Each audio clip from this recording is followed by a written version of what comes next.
Après les attaques terroristes simultanées échouées en début de semaine contre les positions des forces armées maliennes à Kolokani, Kati, Sévaré et Douanza, une autre série d'incursions ont visé ce mercredi 27 juillet, tôt le matin, 3 positions FAMA, notamment à Kalimba, dans la localité de Nara, à Sokolo, dans la région de Ségou, et à Sévaré, région de Mopti. Ces attaques terroristes coordonnées ont été héroïquement repoussées par l'armée. Encore échec et mat. Au moins 48 terroristes ont été tués, des armes, des véhicules et d'autres matériels détruits et ou récupérés lors de ces attaques. En effet, selon l'état-major général des armées, dans ces zones attaquées, la riposte menée avec énergie et professionnalisme a permis de mettre en déroute les assaillants et de les poursuivre dans leur fuite. À Sévaré, la tentative d'infiltration du camp Amadoune Bokari Bari Dibalobo et des installations de l'armée de l'air a été mise en échec par les FAMA. Tous les mouvements maîtrisés, aucune perte en vies humaines ni en matériel.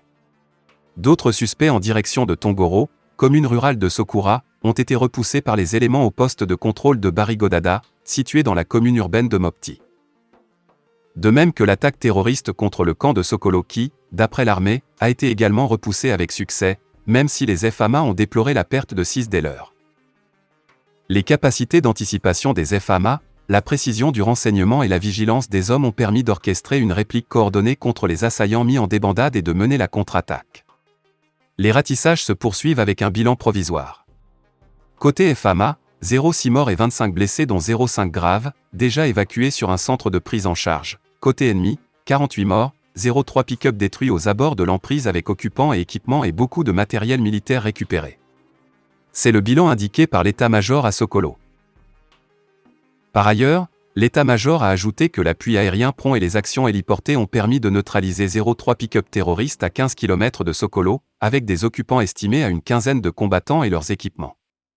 Ces actions ont également conduit à la récupération de 0,2 autres pick-up dont 0,1 équipé d'une mitrailleuse 14,5 monotube à environ 0,4 km à l'ouest de Sokolo, plusieurs motos de même que beaucoup de matériel militaire, des munitions, des armes, y compris 0,3 PKM, 0,2 mortiers de 60 mm. Quant à l'attaque terroriste visant la localité de Kalimba, à proximité de Mourdia, dans la région de Nara, l'état-major dira qu'elle a été également contenue et vigoureusement repoussée par les éléments en poste, même si elle a coûté la vie à 12 personnes dont 0,3 civils. Le bilan côté ami est de 12 morts dont 0,3 civils d'une entreprise de construction de route. Le ratissage et l'évaluation de cette attaque sont en cours. La poursuite aérienne a permis d'attaquer des bases logistiques terroristes sous couvert végétal dans les environs, réduisant ainsi le potentiel ennemi, a indiqué l'état-major. Par ailleurs, l'état-major général des armées a donné l'assurance aux Maliens et appelle les observateurs à ne pas se laisser tromper par les récentes gesticulations d'un adversaire en perte de vitesse. De l'analyse de l'état-major, les attaques de ces derniers jours, qui confirment des signaux et indices préalablement détectés et identifiés par les services compétents, matérialisent l'agonie des groupes armés terroristes sur notre territoire. De nombreux renseignements ont d'ores et déjà été récupérés sur les assaillants pour mieux identifier leur origine et leur soutien. À ce titre, un certificat de résidence portant le numéro 1179/PU, demande en date du 23 novembre 2018, prouvant l'établissement de l'un des assaillants dans un pays voisin, a retenu l'attention des services compétents. Ces renseignements seront minutieusement examinés par les services spécialisés, afin de déterminer les connexions et les éventuelles complicités, a-t-il dit. Avant de souligner qu'en voulant à tout prix prouver leur capacité de nuisance et marquer leur présence, ces groupes démontrent en réalité leur affaiblissement global en procédant à des actions désespérées d'attaques kamikazes, d'exactions sur les populations civiles et des poses d'engins explosifs improvisés. Suite aux attaques terroristes qui se sont déroulées dans la matinée du vendredi 22 juillet 2022 à Kati, le chef d'état-major général des armées, le général de brigade Oumar Diarra était sur le plateau de la chaîne nationale pour donner des informations sur cette attaque ainsi que des mesures à prendre suite à ces événements tragiques.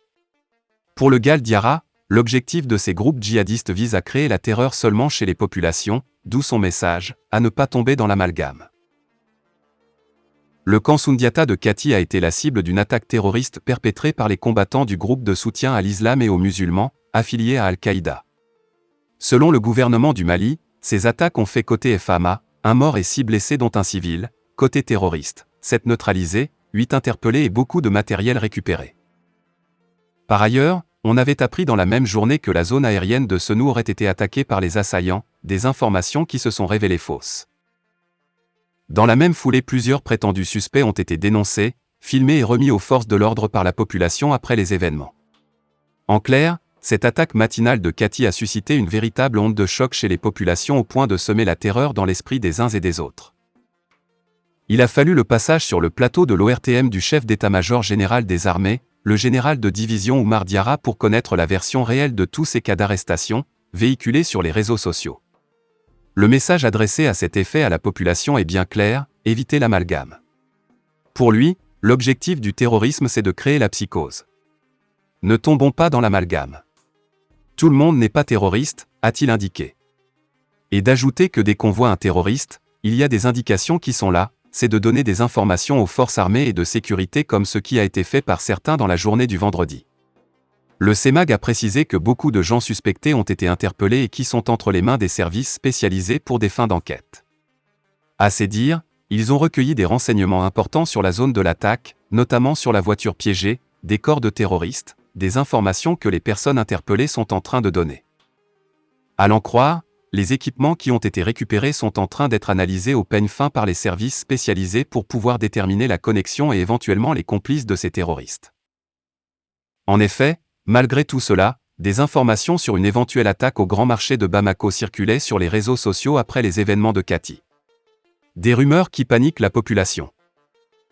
Il est donc bien de savoir que l'autre terrorisme, c'est la propagation des rumeurs d'attaques sur les réseaux sociaux par certains individus mal intentionnés qui facilitent le travail des terroristes, qui est de perturber la quiétude et la paix des populations.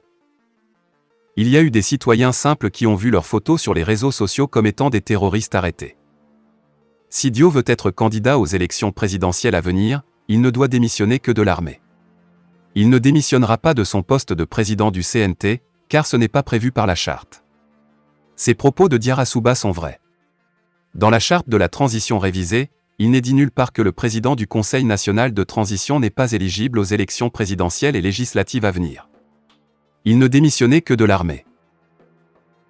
Nombreux sont les Maliens, surtout les hommes politiques, qui écartent une éventuelle candidature des membres organes de la transition, notamment le président, le colonel Assimi Goïta, le Premier ministre et le président du Conseil national de transition, le colonel Malick Dio. L'article 9 de la charte indique que le président et le vice-président de la transition ne sont pas éligibles aux élections présidentielles et législatives qui seront organisées pour marquer la fin de la transition. La présente disposition n'est pas susceptible de révision. Quant à l'article 12, il précise que les membres du gouvernement de la transition ne sont pas éligibles aux élections présidentielles et législatives qui seront organisées pour marquer la fin de la transition. Candidature d'Assimi et de Dio.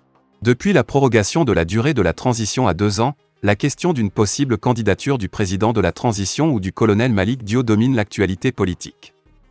Pendant que des Maliens qui se reconnaissent dans la gestion actuelle du pays réclament la candidature du président de la transition, certains hommes politiques comme Maître Kassoum Tapo, cadre de l'ADEMA, déclarent que la charte de la transition interdit au président Assimi Goïta d'être candidat. Effectivement, l'article 9 de la charte révisée précise cela. Peut-il démissionner de la présidence pour être candidat? Rien n'est précis sur cette question. En tout cas, pour ses soutiens, il a cette possibilité. Si Assimi devrait être candidat, il va démissionner de son poste de président, et il laisse la tenue, a déclaré Mamadou Diarra Souba, membre du CNT, faisant référence à l'article 155 de la nouvelle loi électorale. Ce qu'il faut retenir, même si cet article de la nouvelle électorale n'a pas mentionné particulièrement les cas du président de la transition, il précise que les militaires désirant être candidats doivent démissionner 6 mois avant les élections à venir. Tout membre des forces armées ou de sécurité qui désire être candidat aux fonctions de président de la République doit démissionner ou demander sa mise à la retraite au moins 6 mois avant la fin du mandat en cours du président de la République. Toutefois, pour les élections pendant la transition, les membres des forces armées ou de sécurité qui désirent être candidats aux fonctions de président de la République doivent démissionner ou demander leur mise à la retraite au moins 4 mois avant la date de l'élection présidentielle marquant la fin de la transition, précise l'article 155 de la nouvelle loi électorale. Rien n'empêche Dio d'être candidat s'il démissionne de l'armée. Selon les explications de Mamadou Diarra Souba, le président du CNT, même s'il ne démissionne pas de son poste, peut être candidat à la présidentielle à venir après avoir démissionné de l'armée. Chacun a sa façon d'interpréter l'article 155 de la loi électorale. Certains disent que les militaires, même s'ils démissionnent, ne peuvent pas être candidats. C'est leur avis. La charte n'a pas dit qu'ils ne peuvent pas être candidats s'ils démissionnent. Si Assimi devrait être candidat, il démissionne de son poste et il laisse la tenue. Mais si Dio sera candidat, il ne va démissionner que de l'armée. Il ne démissionnera pas de son poste au CNT, car cela n'est pas prévu par la charte. Personne n'a dit que Dio, président du CNT, ne peut pas se présenter aux élections. S'il le veut, il doit laisser sa tenue, a précisé Mamadou Diarra-Souba. La classe politique ne se serait-elle pas trompée dans l'affaire de la loi électorale? Ne fallait-il pas donner des clarifications sur ces points? En tout cas, le flou est là. Sale temps pour les ex-ministres en exil Thiéman Coulibaly et Boubou Cissé. Ces personnalités de haut rang du régime d'Ibeka sont recherchées par la justice malienne. Ils devraient répondre de présumés détournements dans une affaire d'achat d'armes du temps du magistère de l'ex-président défunt Ibeka. Thiéman Hubert Coulibaly et le ministre Boubou Cissé, dont la conversation avec Alassane Ouattara avait fuité sur les réseaux sociaux, sont recherchés par la justice malienne. À travers un communiqué publié le jeudi 28 juillet 2022, le procureur général près de la Cour suprême du Mali a donné les raisons qui sous-tendent leur mandat d'arrêt.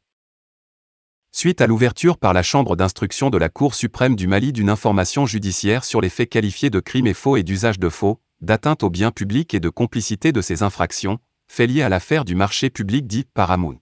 Lequel marché public s'inscrit dans la mise en œuvre de la loi d'orientation et de programmation militaire, ainsi que de la loi de programmation pour la sécurité intérieure. Un mandat d'arrêt international daté du 25 juillet 2022 a été lancé respectivement contre les personnes ci-après dénommées. Boubou Cissé, ex-ministre de l'économie et des finances, Thiéman Hubert Coulibaly, ex-ministre de la Défense nationale, Mamadou Diarra Igor, ex-ministre de l'économie et des finances, et Babali Ba, ex-patron de la BMS-SA, note la justice malienne. Ces trois personnalités ont quitté le Mali depuis l'avènement du pouvoir des colonels.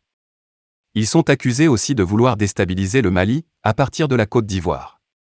La justice malienne avait condamné l'État malien à payer plus de 25 milliards à la société Gostar en plus de 600 millions de francs à titre de dommages-intérêts au patron de cette entreprise. Fin de la vidéo, merci pour votre attention.